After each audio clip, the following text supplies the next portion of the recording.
customized to your organization.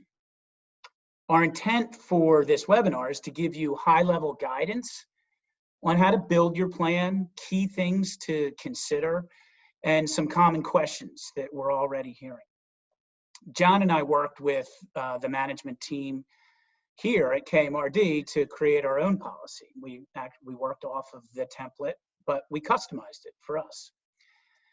John, a bunch of times while we were working on it, you mentioned to me that this should be written in a flexible way that documents our intent, but it doesn't have to be updated every 2 weeks, right?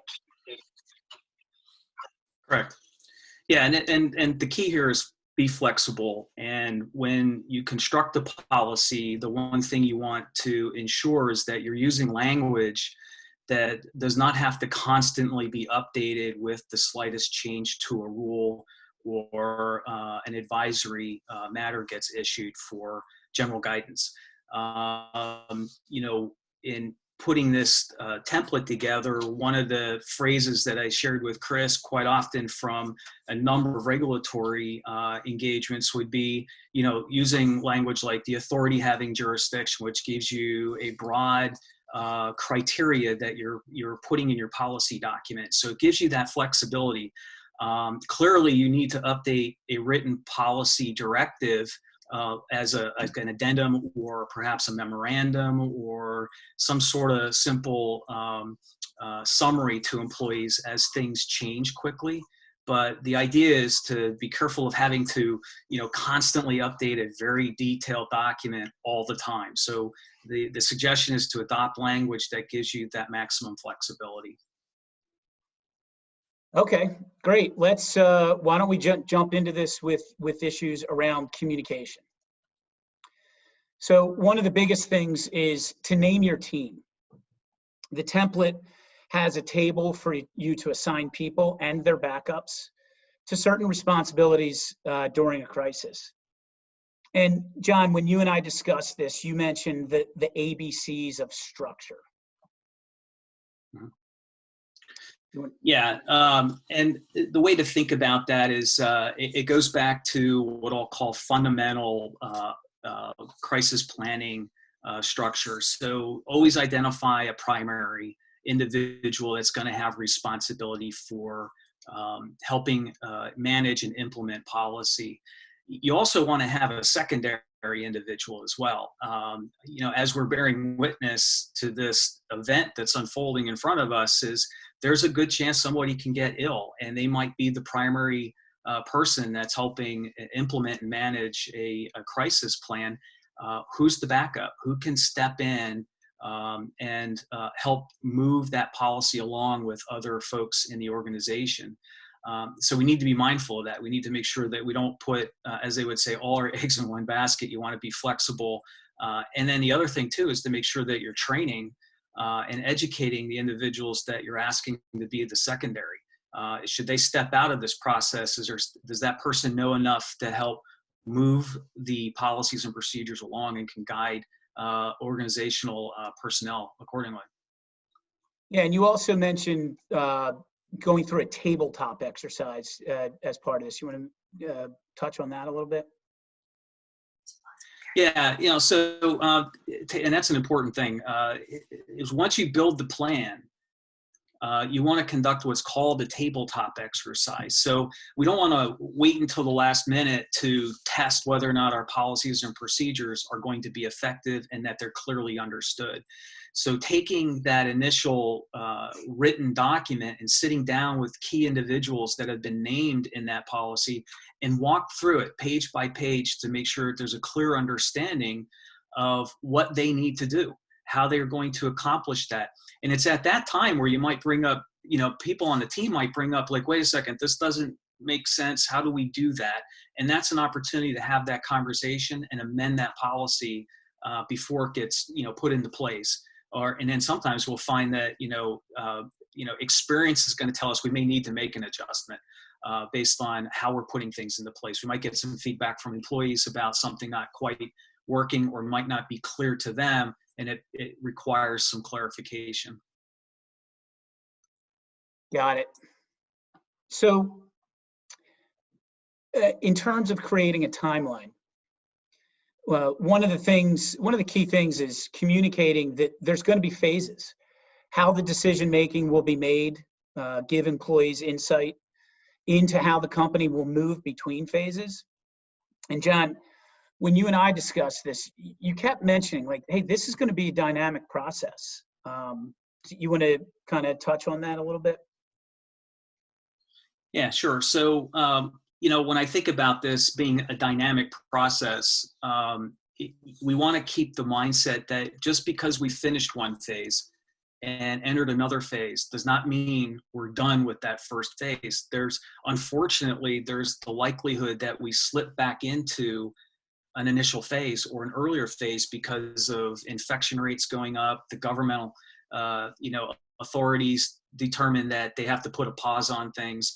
So, as we move through, and the goal is to get through these phases to get back to normal. Everybody wants to get back to normal.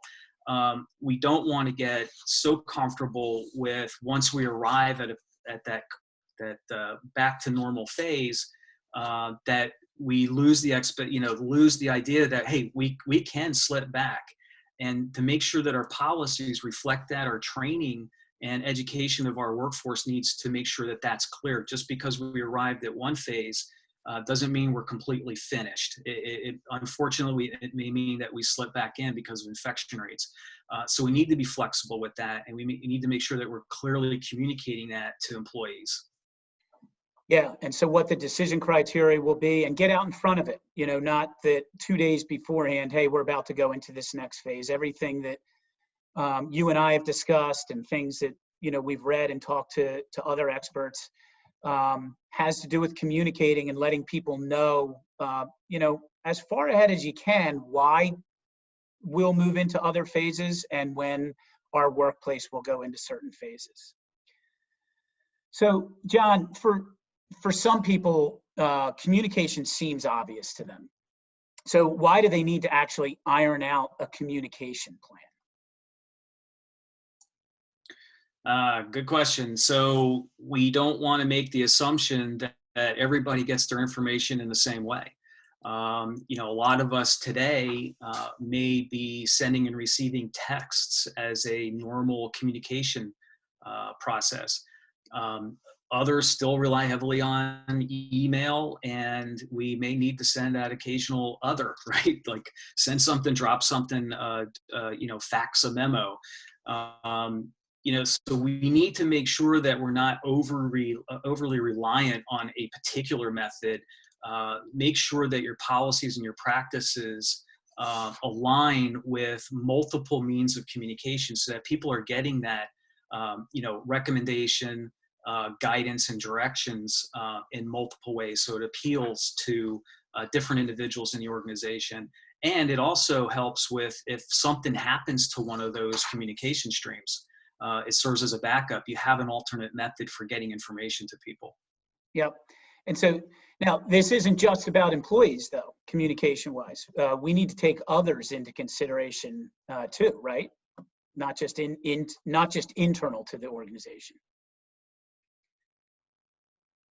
Yeah, correct. It has to be external as well. Who externally, whether it's extended family, other organizations, service providers, consultants to your organization. You need to incorporate everyone that you can think of that would be an important participant in that communication process. Who are you relying on, and who's relying on you? Yeah. So it's important to make sure that broad communication channel is set up and tested, and make sure that people are getting that information.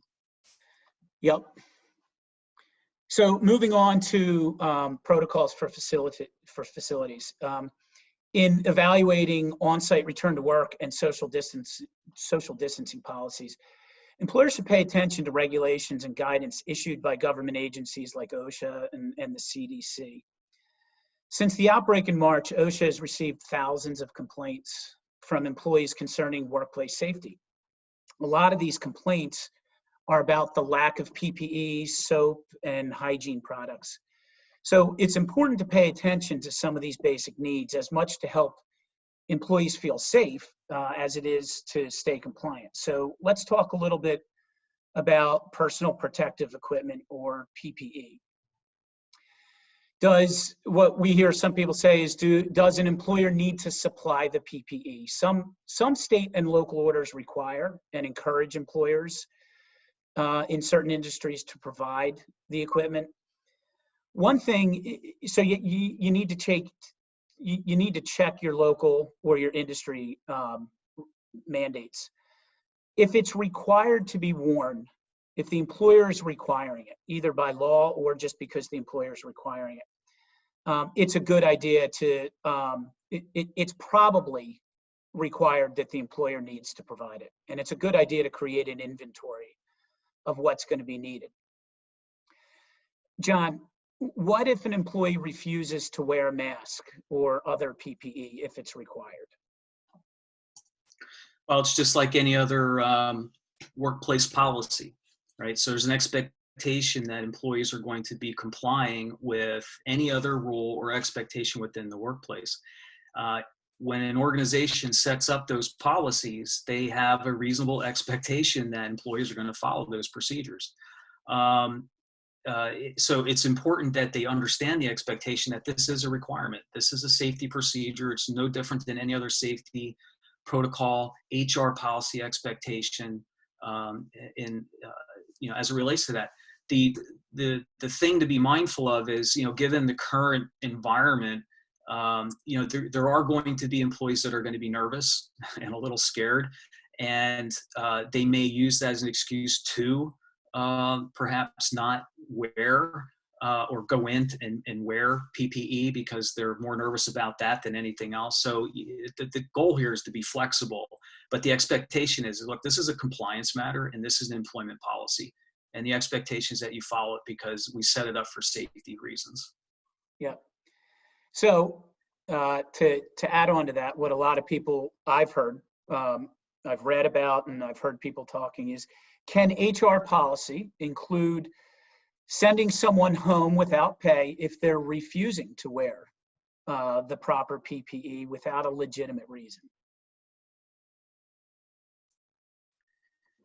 Yeah, it's well, first and foremost, it's an employee at will state, right? So the basics here are that if the employee refuses to follow company safety policy and HR policy, the employer has the right to discipline them accordingly, and you could send them home. Oftentimes, if they're an hourly employee, they're not getting paid for not working, so they're being sent home as a disciplinary matter. So the important thing is to make sure that that policy is conveyed. They understand that, and that they may be coming up with a reason why, but you have a policy expectation as an employer. With that being said, it's also important to understand why are they doing that, right? So is there something legitimate or a concern of theirs that we need to at least listen to without rushing to making, let's say, a disciplinary matter about that? Are they scared? Or is there something? Is there, they have family issues that are popping up on them. At the end of the day, you have a right to have them come to work, show up for work as scheduled, and follow the protocols that the employer set out. Gotcha. So in terms of disinfecting, cleaning the workplace, I hear a lot of people, I hear some people saying that they're going to outsource that. And any thoughts on that, John, in terms of outsourcing to a third party? Yeah, outsourcing is perfectly fine. You want to make sure that the folks that you're outsourcing it to are qualified. As we know now that there are service providers that know what they're doing when it comes to COVID and sanitizing organizations, and it's outsourcing is fine. In fact, to minimize risk, you would have a third party doing the deep cleaning and taking care of the work environment that way. With that being said, we don't want to use that as an opportunity to abdicate our responsibilities as an employer to make sure our work site is clean, it's sanitary. We are providing for employees to, use hand sanitizer, wipe down desks, handles, the door handles, doing basic items like that. So it's, even though you outsource it, we recommend that you also maintain your own internal cleaning, because you have shift changes, you have people coming in at different times.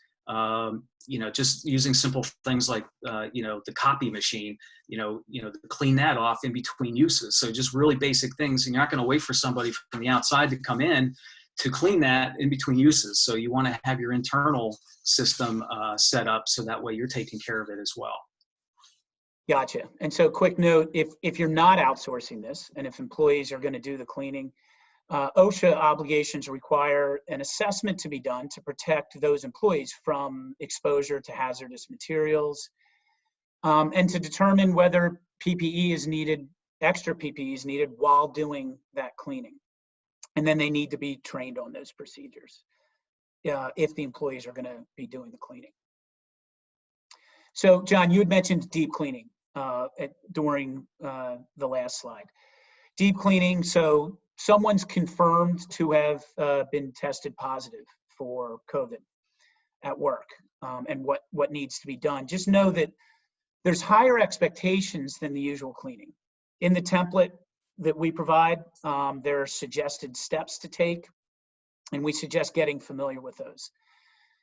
John, when you and I were talking about this, you had mentioned that leaders need to not panic if this happens, right? Someone tests positive, and now what? And you were just mentioning, don't panic. So you want to talk more about that? Yes. The first thing you want to do is not panic. So you have policies in place. We're recommending you have basic policies of cleaning and response in place. So that way, if this occurs, you have the right type of solutions in the organization that you can make use of, properly protect yourself, to wipe things down, clean things off, having the appropriate solutions on stock, in stock, so that you can use it.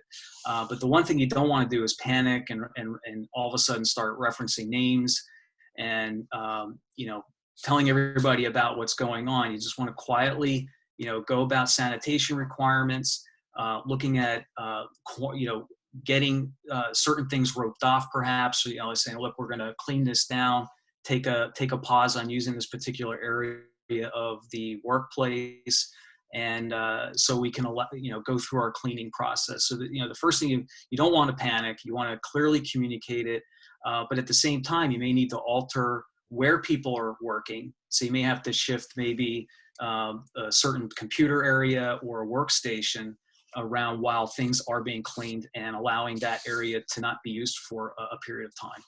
Yeah. So not to be an advertisement for writing a plan, but the more you've written the plan, the less you're going to have to panic, because just like you said, you just go and you implement the plan. And this is one activity where, even if you've decided to do your regular cleaning, we've heard a lot of people talking about, hey, if I do need deep cleaning, that's probably something I'm going to outsource. So the suggestion there is just make sure you know a vendor or two that you're going to want to call, and that you've probably vetted or priced out, but you just know who you're going to call, specific to the deep cleaning needed after such an event. So moving on to a section about health and safety. John, I'm just going to generally start this section with, this is a little bit different than refusing to wear masks. I've heard employers just ask, what if an employee refuses to come back to work in general? Yeah, and we should fully anticipate that to happen, especially in the early stage here, because we need to assume that there are going to be a handful of employees that they're just scared. And they just want to refuse because they don't want to be in the workplace. The first thing to do is listen as to what their refusal is about. Why are they refusing? Are they concerned about a particular work area? Maybe they have a pre-existing health condition that hasn't been disclosed. They have family concerns.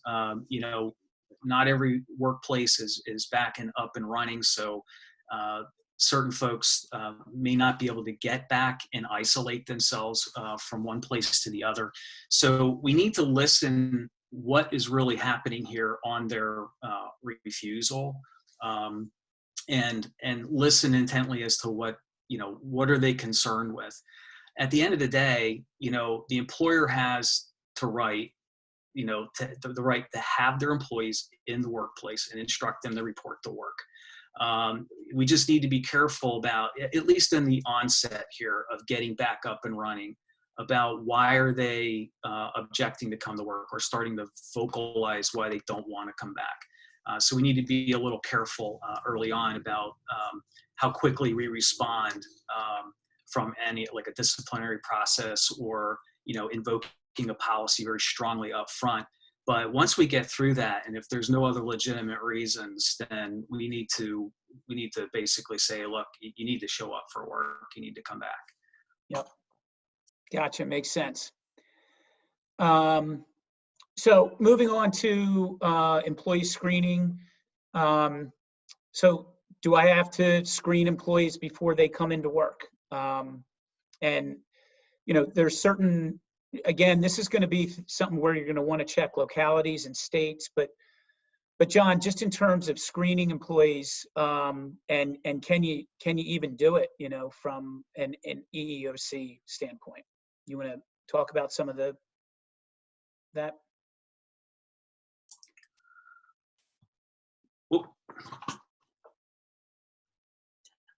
Oh, you there? Sorry. Yeah. No worries. Excuse me. I think software update. Software update. Yeah, I think my computer got scared of COVID. Yeah. So I'm sorry. That's all right. Where are we? So we're just talking about screening employees before they come into work.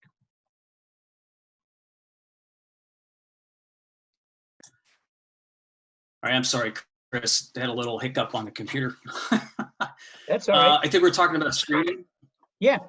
Yep. We're talking about screening. Yeah. You know, screening is permissible.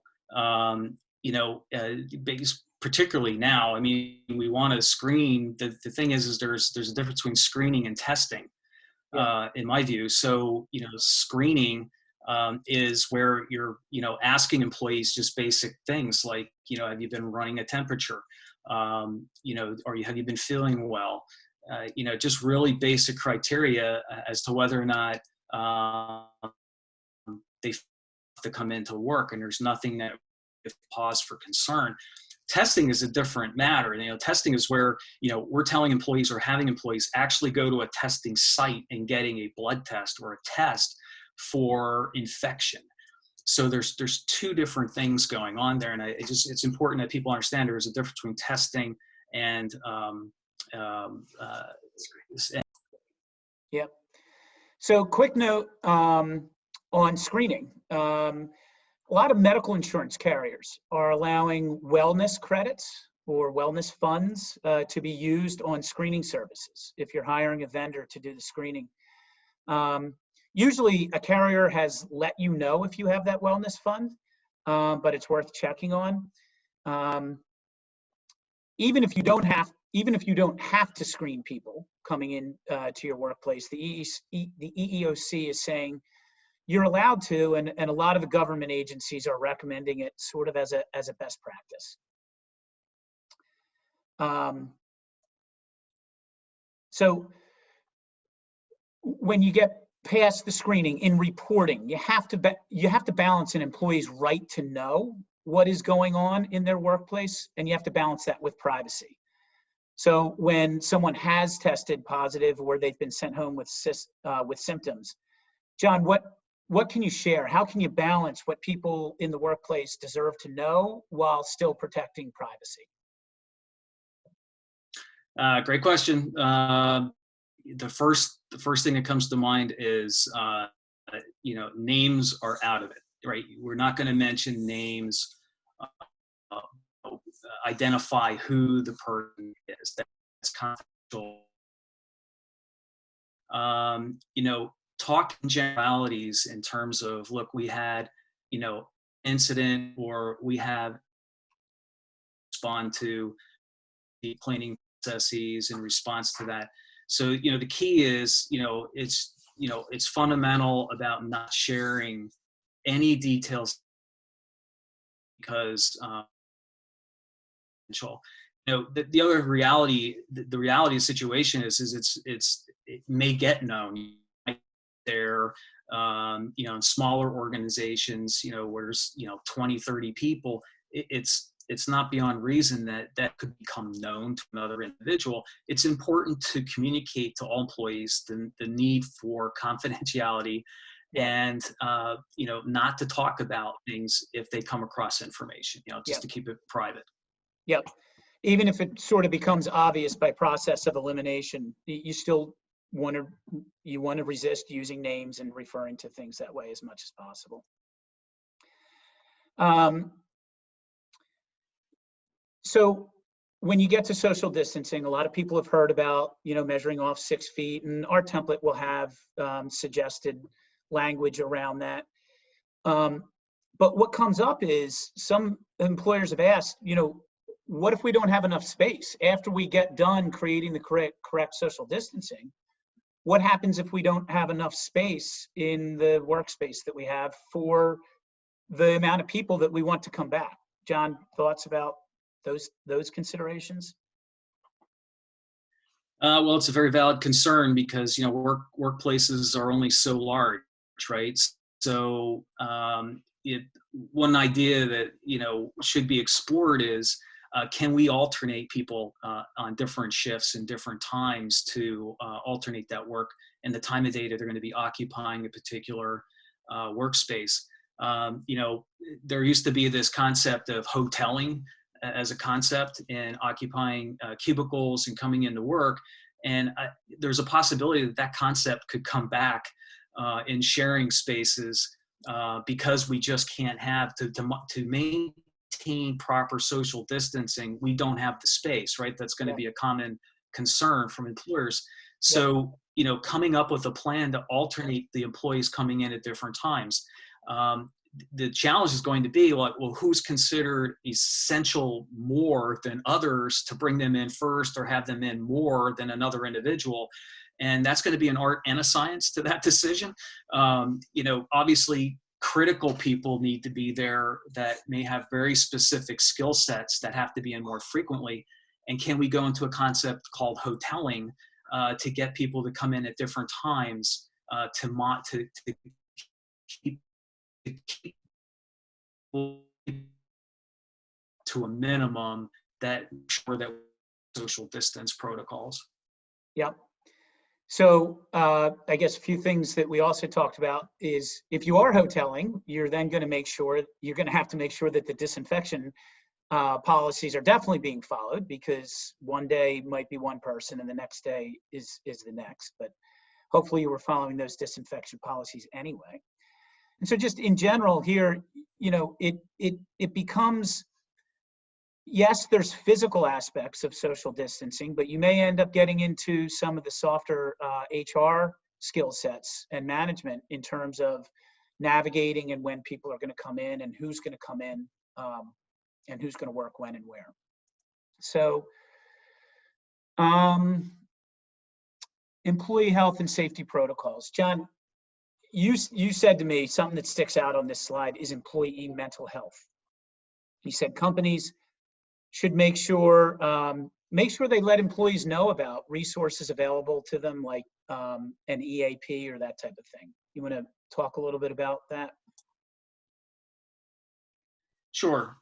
First and foremost is realize that there are going to be people that may have an increased level of stress coming back to work and just being in work in general after going through all of this and still going through it.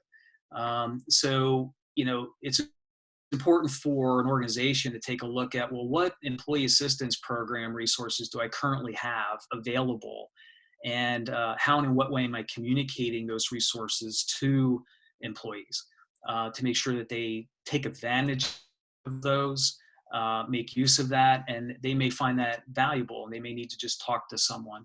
If the organization does not have an EAP resource that's a part of an existing benefit program, I do recommend that you start now looking at a service provider that you can contract with or engage in some way to provide that resource, at least for the short term. Whether in short term is yet to be defined, right? This could be, 30 days, 60 days, but to have a beginning and end to it, to at least provide that level of help that they need for at least a handful of weeks to get them the consultation that they need. And at some point, perhaps you have to hand that off to a service provider. So, have that conversation with someone at the service provider level to find out, what services can they provide beyond the employee deciding to engage them. So it's an important thing to provide, because people are going to be stressed out for a while, and we need to assume that that's the case, and to provide a resource for them to tap into. Yep. And speaking of employee benefits, one of the things that the template touches on is make sure you're up to date on any changes that your health insurance carriers or the government are making. Again, our template's written in a way that references that you're going to follow those changes and you're going to communicate them, but your plan doesn't need to be updated with all of the specifics each time something changes. But you need to pay attention to if the carrier or if the government is making any changes. And the government is doing things sometimes with employee benefits during this where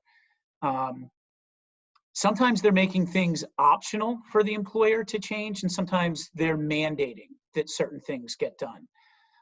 So either look further into them or check with your advisor to make sure it was something mandatory that I have to do, or was the government giving me an option to treat something differently than I was before. And if you're under 500 employees, make sure you understand the leave policies that the FFCRA put into place. And then lastly, John, the template will have areas, the template has some training considerations to follow, and things that you'll want to, you had talked about making sure managers were trained earlier. You just want to touch lastly on sort of that the whole team needs to be trained on how things will work and how things will happen. You want to touch on that a little bit? Sure. Yeah. The first thing, I always like to remind folks that training is not a one-time event. It's an ongoing process. So you may have a training which covers a broad spectrum of information, let's say in a single session or a workshop for the employees. But training is an ongoing process. So there could be informal methods of training that we need to consider. So that could be a conversation between the manager and 4 or 5 supervisors at just grabbing a coffee, social distancing, by the way, while you're sharing that coffee. But, it's a conversation around what you need to do, how you need to do it. So the one thing we want to really make sure we don't get hung up on is, we have to have a formal training. Well, that training could be a conversation on a conference call with only 3 people about a policy implementation, an expectation, something that the organization needs to respond to given a certain event.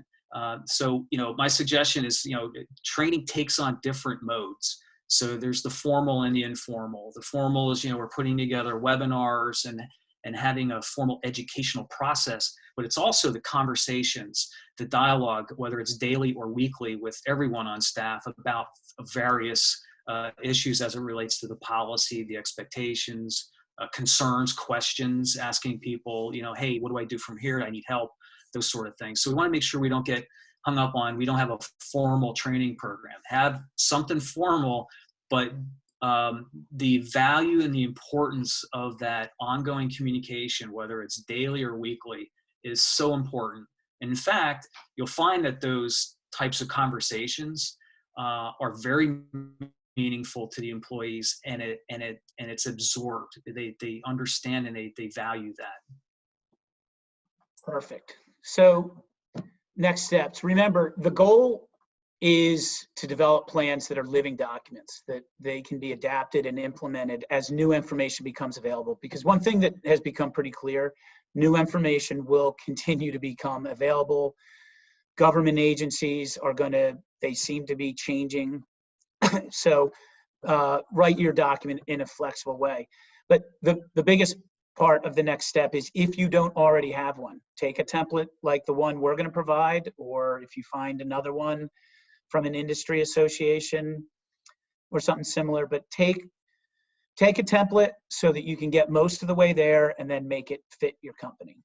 And so that's, Bob, I'll hand it back to you. We do have one last slide that's resources, but we wanted to stay to our 40 or 45 minutes. Thanks, Chris. Yeah, everyone also on KMRD's website, there is a COVID-19 resource center. There is a section dedicated to return to work. We'll be adding these links to that if they're not already there.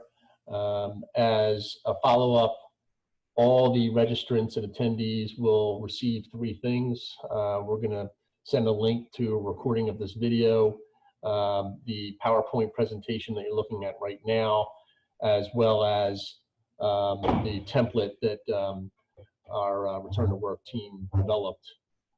Just keep in mind that, you know, if you have state law issues, I would have an attorney review anything that you may have questions about from a compliance perspective. But and our team is available. We're easy to find on the internet. Feel free to reach out at any time. Actually, I do have a question here. Do you need separate COVID-19 team and safety committee? What do you think about that, John? That's a great question. I don't think there's a right or a wrong there. If you want to have a team, much like a separate safety committee, a lot of organizations have safety committees in addition to other committees. If you want to put together a committee specific for COVID and response and safety, that's fine. You know, one idea is to have that as a subcommittee to a safety committee, not to keep creating committees, but it helps concentrate the input and the resources from different individuals, different skill sets. So, you know, it's what's best for fitting in with the organization's existing system. Have different individuals weighing in and participating in that. And if the organization is set up such that a committee, a separate committee just for this makes sense and it would help for that organization, and by all means have a separate committee. It really depends on the size of the organization. What I found is that the larger the organization, most likely you should have a separate committee in this regard. If the organization is much smaller and there's already an existing safety committee or other committees in place where this would fit on that agenda, then by all means include it in that. But I think the key point is have the key folks in the organization participating in a structured process to help with COVID and specific matters. We have another question here. Is there a location where we can pull phase information by state? I think I came across one, but we may have to look into that for you and see if we can send you that, what we come up with. I know that I'd stumbled on a couple of sites that provided that. It's just a matter of whether or not they're credible or not and up to date. So if anybody else, that's it for the questions too. So again, thank you everyone for attending.